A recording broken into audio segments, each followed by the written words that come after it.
No cameras, no records, just two men, and a message no one was meant to hear. When Joe Biden met Ibrahim Traore in total secrecy, the world didn't notice. But what happened in that room? It changed everything. And now, the truth is leaking. It was past midnight when the car arrived. No sirens, no lights, no sign it belonged to the most powerful government on earth. Just one black vehicle, moving silently through the narrow roads outside Ouagadougou, the capital of Burkina Faso. Inside, a man sat alone, Joe Biden, but he wasn't there as the president. Tonight, he was something else. There were no reporters, no statements, no flags, not even a translator. Just one man, one folder, and a message he wasn't supposed to deliver. The compound where he was headed was quiet, but heavily guarded. The men at the gate didn't know who was inside the car. They had only been told, "Let it through." Inside, waiting in the dimly lit room, was Captain Ibrahim Traoré, the youngest leader in Africa. A soldier who rose from dusty fields to national power in less than a year. Many called him reckless. Some called him brilliant, but no one doubted his presence. When he entered a room, even silence seemed to listen. He sat at a small wooden table. No papers, no guards. Just a glass of water, untouched. Then the door opened. Biden stepped inside. For a moment, neither man said a word. Biden nodded respectfully and took a seat. He placed the folder on the table. Traoré didn't move. He studied Biden's face, trying to read what wasn't being said. "Why are you here?" he asked quietly. Biden gave a small sigh. "Because things are moving faster than you think. And if we don't talk now, it'll be too late." He pushed the folder across the table. "This isn't public. Not. Even your own intelligence knows all of it yet. But it concerns you directly." Traoré slowly opened the folder. Inside were satellite images, confidential reports, charts, maps, encrypted communications. He flipped through them calmly at first, until he reached a list of names. Then he froze. His fingers hovered over one line. It was a name he knew, a man he had trusted, a man who had once saved his life during an ambush, a man who had sat in his war council just 2 days ago. Traoré looked up, his voice sharp now. "What is this? Blackmail?" Biden shook his head. "No, it's a warning and a chance. You're being surrounded, Ibrahim, not by armies, but by hands in suits. Smiles that hide knives." He leaned forward. "They don't want to remove you with war. They want to manage you, quietly, efficiently, piece by piece." Traoré's jaw tightened. "And you? You just came here out of goodwill?" Biden didn't answer right away. He opened his mouth, then paused. "I came because even in Washington, some of us know what happens when Africa rises on its own terms. And not everyone wants that." The room fell silent again. Outside, a breeze moved through the trees. Inside, two men stared at each other, one old, one young. One representing a world that had dominated for decades. The other, a future no one could predict. Traoré closed the folder gently. "And if I say no, what happens then?" Biden gave a faint smile, but there was no joy in it. "Then you'll see how fast friends become enemies." He stood up, reached into his coat, and placed a sealed envelope on the table. "Open this when I leave. It'll tell you who's already against you. But be careful. What you read in there might break your heart." He turned and walked toward the door. But before leaving, he looked back one last time. "You still have time, Ibrahim, but not much." Then he was gone. The door shut softly. Behind him, Traoré didn't move. His eyes were locked on the envelope. It sat there, still, quiet, heavy. He reached for it slowly, his fingers brushing the edges. Whatever was inside would change everything. And deep down, He already knew that. The room felt colder now. Traore sat alone, the envelope in his hands. Its paper was thick, clean, official, but it carried a weight no file ever had. He stared at it for a moment, then closed his eyes. His mind flashed back to a night long ago. He was just a soldier then barely 20, crawling through mud during a raid on a rebel camp. He remembered the sound of gunfire, the smoke, the shouting. And above all, he remembered the voice of his mother echoing in his mind. Trust is the last thing you give, not the first. He opened his eyes again. The folder still lay beside him. But now, all his focus was on the envelope. Slowly, he peeled the flap open. Inside were 3 pages. The first was a photo, fuzzy, taken from above, likely a drone. It showed a private outdoor cafe in Ghana. 2 men sitting at a table. One wore a gray suit, the other, a military uniform from Burkina Faso. Traore felt a lump rise in his throat.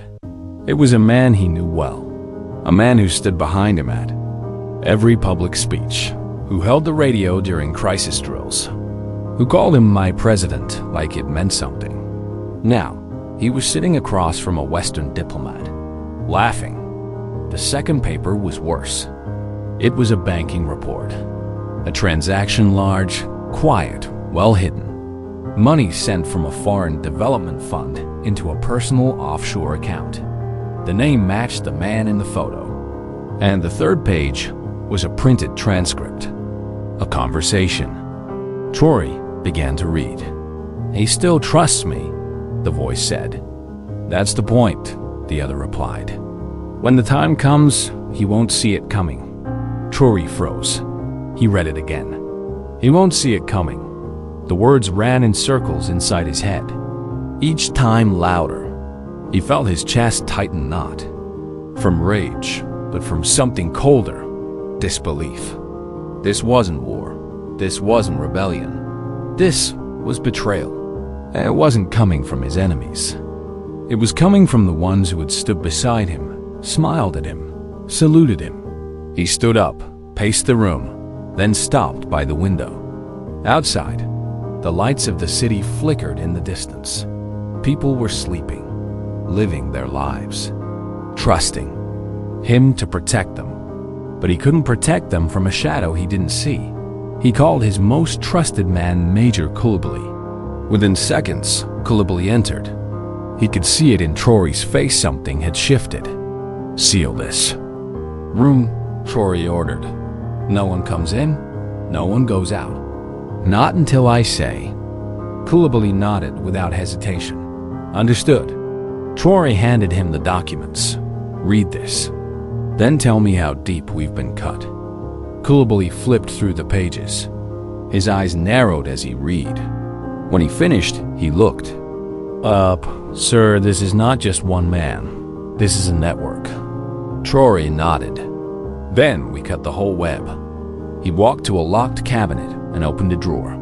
Inside was a separate phone, one he hadn't used in months. He turned it on, typed in one message. Activate Plan Echo. He hit send. The signal bounced from tower to tower across the country and landed in a remote bunker hidden in the hills where a group of loyal operatives had been training in silence for over a year. No badges, no names, only a mission to defend the nation if the danger came from within. Tonight, the danger had come. Back in the capital, Traore sat again. He rubbed his eyes, then whispered, They think they've seen everything. What? They've never seen me angry. He looked back at the folder Biden had left. It still sat open on the table. For a moment, he wondered, was Biden trying to protect him? Or was he simply using him in a bigger game? Maybe both. But it didn't matter anymore, because now Traore knew the truth, and the next move was his. Hours passed. The city woke up slowly, unaware that something powerful had shifted overnight. Cars filled the streets. Children walked to school. Radios played soft music and morning news. But inside the presidential palace, nothing was normal. Traore had not slept. He sat in his private war room, eyes fixed on a screen showing security footage, entrances, hallways, offices. Every movement tracked, every conversation recorded. He had ordered a silent lockdown. No one was told why. Not yet. At his side, Major Coulibaly stood alert, holding a red file marked Level 7 Internal Threat. "We've traced 4 other names," Coulibaly said, "all in key positions. Defense, finance, and one in media." Traore didn't speak. His mind was somewhere else, replaying memories, rewinding moments, faces, handshakes, smiles. All the times he'd ignored. His gut. "We were so focused on the enemy outside," he finally said. "We forgot the ones inside were planting poison." Coulibaly lowered his head. "They move slowly, carefully. They wanted to own you without touching you." Traore gave a dry, bitter laugh. "They thought I'd become like the rest, hungry for titles, blind to truth." He stood up, eyes sharper now. "Prepare the black chamber," he said. Coulibaly hesitated. "The traitor," Traore nodded. "Bring him, quietly. No guards. No noise. Just you and me." Minutes later, in a chamber below the palace, lined with soundproof walls and one single table, the man arrived. Dressed in uniform. Calm, confident, unaware. He walked in, saluted, and smiled. "You asked for me, Captain?" Traore motioned for him to sit. "Tell me," Traore said slowly, "do you still remember the oath you took on the night of the transition?" The man blinked, surprised. "Of course, sir. I swore to defend the nation." "And its people?" Traore asked. "Yes, sir." "And its truth?" Silence. "Yes, sir." But his voice cracked. Traore leaned forward. "Then, why did you meet with a foreign diplomat 2 weeks ago? Why did you accept their money?" The man froze. "I don't know what." "Stop," Traore cut in. "I have photos. I have the transaction logs. I have the recording." The color drained from the man's face. Still, he tried to compose himself. "You don't understand. It wasn't. It was everything," Traore said coldly. "Everything you told them. Every move you made." He stood. "I trusted you with my life.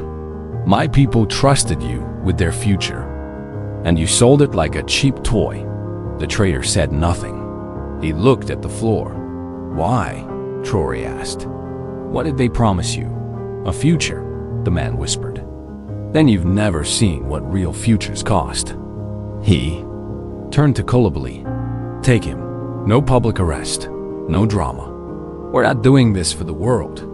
We're doing this for the soul of our land."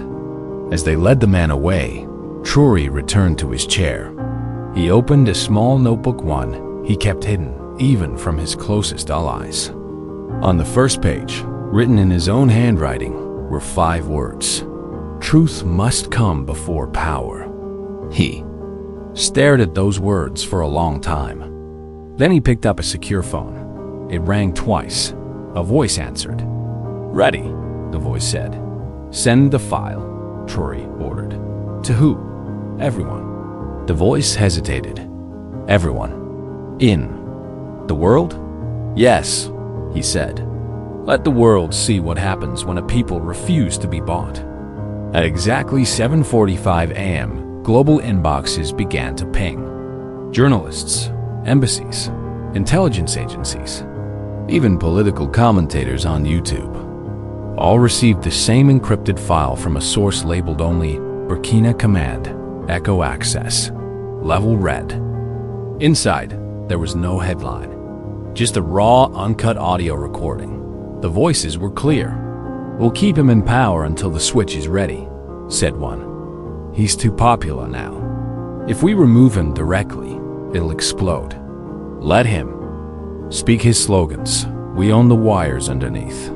And then, money has already reached his chief advisor. He'll open the door from the inside." The voice was unmistakable. Calm, smug, French accent.